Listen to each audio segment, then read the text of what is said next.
Hello, जय हिंद, नमस्कार साथियों। स्वागत है आपका हमारे इस यूट्यूब प्लेटफॉर्म पर। साथियों, आपके जो क्वेश्चन थे उनमें एक भाई का क्वेश्चन है, बहुत अच्छा क्वेश्चन है कि और ब्रो श्याम जी, आप टेली कम्युनिकेशन वालों के बारे में एक भी वीडियो नहीं बनाते, किस सब्जेक्ट पर फोकस करें, कंप्यूटर के कितने क्वेश्चन आएंगे, सेफ स्कोर क्या रहेगा, हम टेली कॉम वालों से आपकी दुश्मनी है क्या? नहीं नहीं, ऐसा कुछ नहीं है। ऐसा कुछ नहीं है, हमें टाइम है, वो आपको पता है, ट्रेनिंग में है हम, तो ट्रेनिंग में टाइम इतना ही मिल पाता है, थोड़ा बहुत टाइम मिल पाता है जितने में हम वीडियो बना पाते हैं। आज लगभग 4-5 दिन हो गए वीडियो नहीं बनाया था, आज थोड़ा मौका मिला है, अभी खाना भी नहीं खाया है, तो आपके लिए वीडियो बनाते हैं हम। जैसे मैंने पहले भी वीडियो में कहा था कि मैं कोशिश करूंगा कि रीजनिंग के लिए आपके शॉर्ट ट्रिक्स लेके आऊंगा, लेकिन ऐसा है कि यहाँ टाइम की तो मान के चलो भी ऐसे खाना खाने के लिए भी टाइम थोड़ा बड़ी मुश्किल से मिलता है, उसमें से टाइम निकाल और के अब तो और भी हार्ड कर दिया टाइम हमारे थोड़ा। जैसे जैसे पीओपी के डेट्स नजदीक आते जा रहे वैसे वैसे हमारा टाइम बढ़ाते जा रहे हैं। मतलब बैरिक्स में तो रहने के लिए, रात को बस सोने के लिए आते हैं, बाकी तो पूरा दिन ग्राउंड से। तो देखो, टेलीकॉम में क्या होता है, पिछली बार हुआ था तो सिलेबस थोड़ा अलग था, इस बार थोड़ा सिलेबस अलग है, लेकिन ज्यादा डिफरेंट नहीं है। आपके 20 क्वेश्चन का डिफरेंट इन्होंने डाला है। जो इंडिया जीके वाला पार्ट है आपका, उनमें से 20 क्वेश्चन हटा के इन्होंने थोड़ा अलग पार्ट डाल दिया। हाँ। वो आपको मैं बता दूंगा कौन कौन से क्वेश्चन डाले आपके, जैसे क्योंकि टॉपिक्स।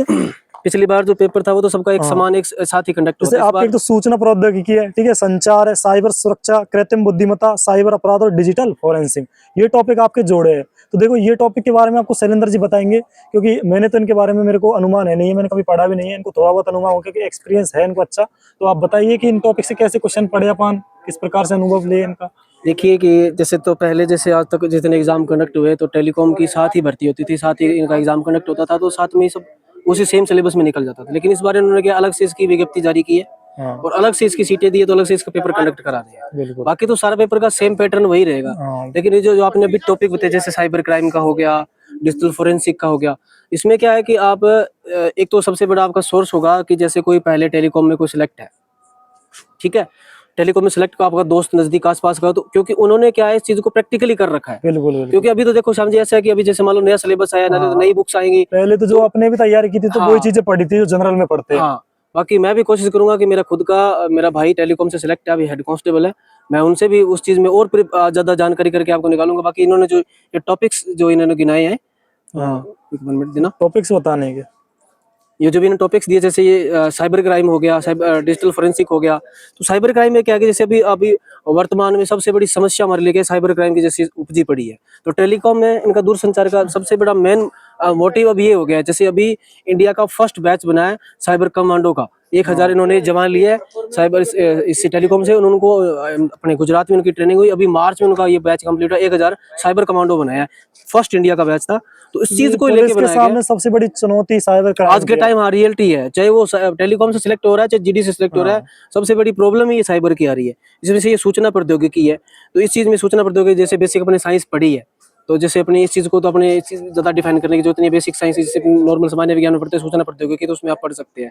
और उसमें जैसे अपनी आईटी एक्ट है, वो भी तो अब इसमें ऐड हो सकते हैं, उसके क्वेश्चन आ सकते हैं, इसमें नहीं जिक्र किया लेकिन उसके भी क्वेश्चन में भी पुट हो सकते हैं। जिसके बाद में साइबर सुरक्षा, तो ये जो साइबर सिक्योरिटी है, अभी आप देखते होंगे हर जिले में जिला मुख्यालय पर साइबर सेल की स्थापना की जा रही है, साइबर थाने बनाए जा रहे थाने में हैं। बनाए जा रहे तो हैं। इसकी जो साइबर सुरक्षा के लिए आपको क्या है कि एक जैसे अभी नॉर्मल जो गाइड्स आई होंगी उनमें आपको इनके क्वेश्चन पुट अप मिल जाएंगे, और बाकी मैं भी 1-2 दिन में कोशिश करूंगा कि वहां से पूरा डाटा कलेक्ट करके आपको नई वीडियो के माध्यम से शेयर कर दूंगा।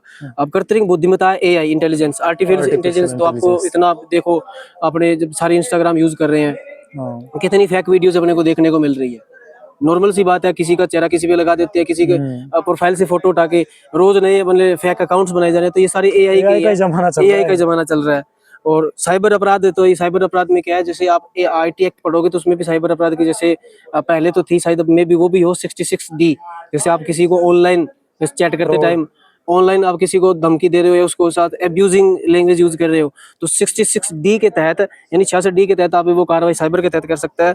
और डिजिटल फोरेंसिक, अभी क्या है, जैसे हम यहाँ आए तो हमें ट्रेनिंग में सिखाया जा रहा है, जैसे कि मान लो कोई क्राइम हो गया तो क्राइम सीन पे ये फोरेंसिक टीम आती है, वैसे ही डिजिटल फोरेंसिक भी है। जैसे मान लो आज के टाइम पे केस का, जैसे अपने वन टाइम पासवर्ड किसी को जैसे अनजाने में किसी को दे दिया, हाँ, फ्रॉड हो गया, तो उस पहले उसकी कोई पकड़ नहीं थी। मान लो किसी के 10,000, 20,000, लाख, 2 लाख पैसे निकल गए तो उसका कोई इलाज नहीं था, ठीक है अभी, हाँ भाई आगे से सचेत रहो, आपका नुकसान हो गया। लेकिन अब उसका इलाज हो रहा है, उसकी उस मतलब समाधान आ गया है डिजिटल फोरेंसिक के जरिए। उस चीज को ये मतलब लगभग लगभग तक उस अपराधी को पकड़ने के कगार पर पहुंच जाते हैं।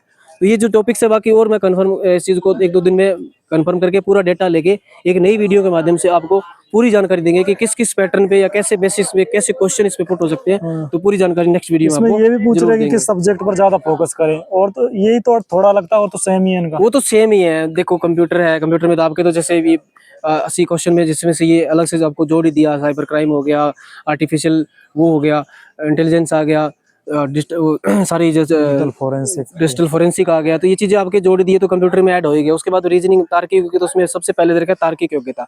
तो तार्किक योग्यता में वर्बल और नॉन वर्बल रीजनिंग तो आपके कन्फर्म है ही। और ये एक और है इसमें, ये मत मानना कि देखो उन्होंने सिर्फ 80 क्वेश्चन किए हैं कि 80 क्वेश्चन इस पोर्शन से आएंगे, तो जरूरी नहीं है कि वहां पे रीजनिंग के 10 आए और उसके ज्यादा आ जाए। कोई फिक्स नहीं कोई है। फिक्स नहीं है, हो सकता है वहां पे रीजनिंग के ज्यादा आ जाए, उसके कम आ जाए, क्योंकि पहली बार 4 टॉपिक दे रखे हैं आपको, चारों से कोई जरूरी नहीं है 20-20 क्वेश्चन 20-20 क्वेश्चन आए, लेकिन आप अनुमान तो यही लगा के चलिए, अनुमान आ ही लेगा के चलिए। और बाकी जो पेपर का जो लेवल है सारा सेम है, पैटर्न सेम है। बेसिक मैथ तैयार कीजिए। सेफ स्कोर की तो बाद में बात करेंगे पेपर होने के बाद। हाँ वो तो भी देखो अभी उसकी कोई लेकिन फिर प्रेडिक्शन भी नहीं हो आप अगर सकती। टेस्ट वगैरह देते हो तो 100+ स्कोर आ रहा है तो अच्छा हाँ ऑनलाइन टेस्ट दे रहे हो, मॉक टेस्ट दे रहे हो, ऑफलाइन टेस्ट दे रहे हो, तो अभी तो जैसे आपका पेपर ही ऑफलाइन है तो मैं तो यही रिकमेंड करूंगा कि आप ऑफलाइन पेपर लाइए, मॉक टेस्ट उनको निकालिए। और सबसे जरूरी होता है टाइम मैनेजमेंट। मैं बार बार इसी बात पे फोकस कर रहा हूँ कि सबसे जरूरी टाइम मैनेजमेंट। जब आप एक बच्चा, एक स्टूडेंट, एक फाइटर, एग्जाम देने वाला एक कैंडिडेट टाइम मैनेजमेंट करना सीख गया ना, तो यूं मानिए कि आप आधी लड़ाई जीत गए, 50% सिलेक्शन के नजदीक हो। सबसे खतरनाक तरीका ये कि हम टाइम में चूक जाते हैं। सब बच्चा 150 क्वेश्चन अटेम्प्ट नहीं कर पाता, आधा पेपर अटेम्प्ट होता है, टाइम पूरा जाता है। तो ये जो कांस्टेबल पेपर दिन दिन हार्ड ही होता जा रहा था, टेलीकॉम में भी ये जोड़ दिए, पहले मैथ नहीं था, मैथ भी हो गया। सही है दोस्तों, एक बात मैं कहना चाहूंगा कि जितनी छोटी भर्ती उतना टफ एग्जाम। बिल्कुल। अब तो सच में ऐसे एग्जाम देके जैसे अब तो ठीक है, एग्जाम देके तो ये लग रहा है इसका 3 घंटे टाइम करना चाहिए, 3 घंटे टाइम करना चाहिए इसका। जितना 2022 में आपने पेपर जब मॉक टेस्ट या पिछले पेपर आप देखो, उसके देखो रीजनिंग के क्वेश्चन कितने लेंथी दे रखे हैं उन्होंने। 2 घंटे में पेपर सॉल्व होता है नहीं, उसको पढ़ने में टाइम लग रहा है। तो बच्चा जैसे स्टार्टिंग से स्टार्ट करेगा एंड तक जाते थे, फर्स्ट लाइन तो भूल गया, तो उसको वो उलझाने के लिए है। तो उस चीज का देखिए एक ही सोल्यूशन है कि ज्यादा से ज्यादा मॉक टेस्ट लगाइए, टाइम मैनेजमेंट सीख करिए। बाकी जितना सिलेबस है, देखो मैंने पहले ही कहा था कि अपना कोई डिफाइंड सिलेबस तो है ही नहीं, पर लेकिन जो भी आपके जैसे कोई गाइड में सिलेबस दे उसके अकॉर्डिंग आप तैयारी कीजिए, जरूर सिलेक्शन होगा। ठीक है दोस्तों, तो नेक्स्ट वीडियो में आपको जरूर मिलेंगे। प्लीज हमारे चैनल को लाइक, शेयर एंड सब्सक्राइब कीजिए। जय हिंद, जय भारत।